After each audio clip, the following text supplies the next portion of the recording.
അങ്ങനെ കാത്തിരിപ്പിനൊടുവിൽ ബ്രൊമാൻസ് എന്ന ചിത്രത്തിൻ്റെ ഒഫീഷ്യൽ റിലീസ് തീയതിക്ക് പിന്നാലെ ചിത്രത്തിൻ്റെ ട്രെയിലർ ടീസർ അപ്ഡേഷൻ പുറത്തുവന്നിരിക്കുകയാണ്. ആ ഒരു അപ്ഡേഷനാണ് ഇന്നൊരു വീഡിയോ ഭാഗത്ത്. ഈ വീഡിയോയിലേക്ക് മുൻപ് വീഡിയോ ലൈക്ക് ചെയ്യുക, ചാനൽ സബ്സ്ക്രൈബ് ചെയ്യാൻ വേണ്ടി ശ്രമിക്കുക.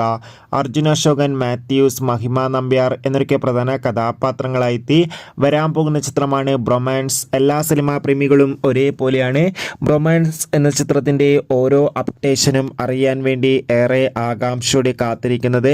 ചിത്രത്തിൻ്റെ ഒഫീഷ്യൽ ഫസ്റ്റ് ലുക്ക് പോസ്റ്ററിനും സെക്കൻഡ് ലുക്ക് പോസ്റ്ററിനും മികച്ചൊരു അഭിപ്രായം തന്നെ സ്വന്തമാക്കാൻ വേണ്ടി സാധിച്ചിട്ടുണ്ടായിരുന്നു.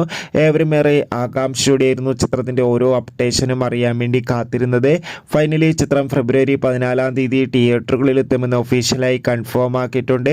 അങ്ങനെ കാത്തിരിപ്പിനോട് ഇപ്പോൾ ചിത്രത്തിൻ്റെ റിലീസിന് പിന്നാലെ ചിത്രത്തിൻ്റെ ഒഫീഷ്യൽ ടീസർ ഈ ഒരു ജനുവരി അവസാന വാരവും ചിത്രത്തിൻ്റെ ഒഫീഷ്യൽ ട്രെയിലർ ഫെബ്രുവരി ആദ്യ വാരം റിലീസ് ചെയ്യും. എന്നാലും കാത്തിരിക്കാം. കൂടുതൽ അപ്ഡേഷൻ അറിയാൻ വേണ്ടി എത്ര പേരാണ് ബ്രൊമാൻസ് എന്ന ചിത്രത്തിൻ്റെ റിലീസിനായി കാത്തിരിക്കുന്നത്? കമൻറ്റ് ചെയ്യുക. കൂടുതൽ സിനിമാ വാർത്തകൾക്കായി നമ്മുടെ ചാനൽ ഇപ്പോൾ തന്നെ സബ്സ്ക്രൈബ് ചെയ്യുക.